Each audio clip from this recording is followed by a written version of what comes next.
Hello, good morning, good afternoon sa lahat nating mga kaibigan, mga kababayan nating Pilipino. Ito po mga idol, mga kaibigan, maglalabas tayo ng last na ano ko na to sa about sa BSK kasi siguro napanood ninyo din sa TV. Ito lang sa akin ano ko lang kasi nagba-vlog tayo diyan tungkol sa BSK ito. Yung nangyari pala sa pinaasahan namin dahil inaasahan natin na pipirmahan ni Pangulong Marcos or ibibito yung ratified bill. Ang problema, maliwanag na sinabi ng kanyang sekretary na si Madam Claire Castro, hindi pa raw nakarating sa Malacanang yung ratified bill. O anong mangyari? Naglaps na tapos hindi pa para nakarating. Siguro may mga kababalaghan. Ang lapit lang ng Malacanang sa Senado. Ba't hindi nakarating? Hindi naman pupunta, hindi naman tatawid ng dagat. Malapit lang sa Congress. Ba't hindi nakarating? Siguro may dahilan talaga. Kaya para sa akin, 100% tuloy na eleksyon ngayong December. Wala nang bibituhin pa, wala nang pipirmahan pa. Kasi tapos na yung 19 Congress, papasok na tayo sa 20 Congress.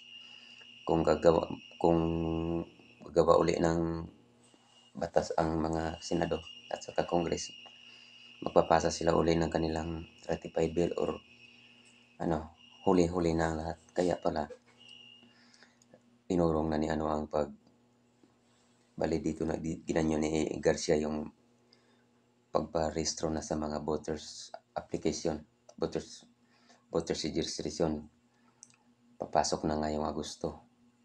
Kaya tuloy na po ang eleksyon sa December 1. Doon na siguro yan magkaroon ng term seating. Magkaroon na yan ng 6 years man o 4 years. Pero sa ngayon matutuloy talaga kasi wala naman talagang batas na magpipigil kasi hindi naman na basa ng Malacanang yung ratified bill. Kaya maraming umasa na mga opisyalis ng barangay na mapopospon, pero ano magagawa natin sa sunod tayo sa batas? At saka hindi ka naman dapat matatakot kung mangyayari ang eleksyon kasi ang importante dyan kung ano ang nakikita mo na ikaligaya ng mga kababayan mo, lalo kung ikaw ay nanungkulan, may pag-asa ka pang mananalo. Pero kung walang pag-asa na hindi naman talaga hindi ka talaga pwedeng ibalik, sorry, kasi ang mga tao may mga sariling desisyon yan.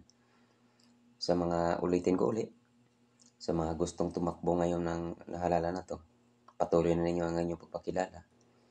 Baka ito na yung panahon na manalo at saka makakuha kayo ng katungkulan sa ating barangay. Kaya, once again, pasensya na po kayo sa mga content natin sa mga nakaraang mga araw. Sa mga baser, ito po ay bahagi lang po ito ng isang politika dahil isa po tayong barangay kagawad. Wala po tayong tinatapakan ng mga tao. Tayo nagko-content lang. Tayo nag-uusap lang dito sa aking channel. Kung ano po yung mga dili nyo nagustuhan sa akin, pasensya na po kayo. Kasi tayo isang tao lang. Pero sa totoo lahat tayo ay magkaibigan. Wala tayong iniisip kahit kung ano pa man. Para ang importante dyan, ang isyu ng bayan ay atin na pag-usapan. Hindi tayo natutulog sa pansitan. Yan lang po. Kung hindi mo nagustuhan yung mga sinasabi ko, pasensya ka na. Pero wala tayong masamang tinapay, wala tayong masamang loob sa bawat isa. Kung sino ka man, hindi man tayo magkakilala. Pero ang importante, napansin kita at napansin mo ako. Yan man lang importante sa buhay ng tao. Na nagpapansinan tayo. Napansin mo ako sa hindi magandang pag-iisip na hindi maganda yung ginagawa kong pagkukontent. Ako napapansin ko rin yung pagbabasa mo sa akin, doon din tayo natututo. Kasi kung walang nagbabasa sa'yo, hindi ka matututo. Kaya tayong lahat ay magpapasalamat sa lahat ng mga tao na nagbibigay sa atin ng inspirasyon. Basher ka man or supporters ka man, ang importante sa atin, nabubuhay tayo ng walang mga taong naaapakan. Diyos mabalos, salamat sa lahat. Sa lahat ng mga gustong magkapitan, gustong magkagawad, humanda na po kayo. 101% may eleksyon po sa December. Salamat. Mabuhay ang lahat.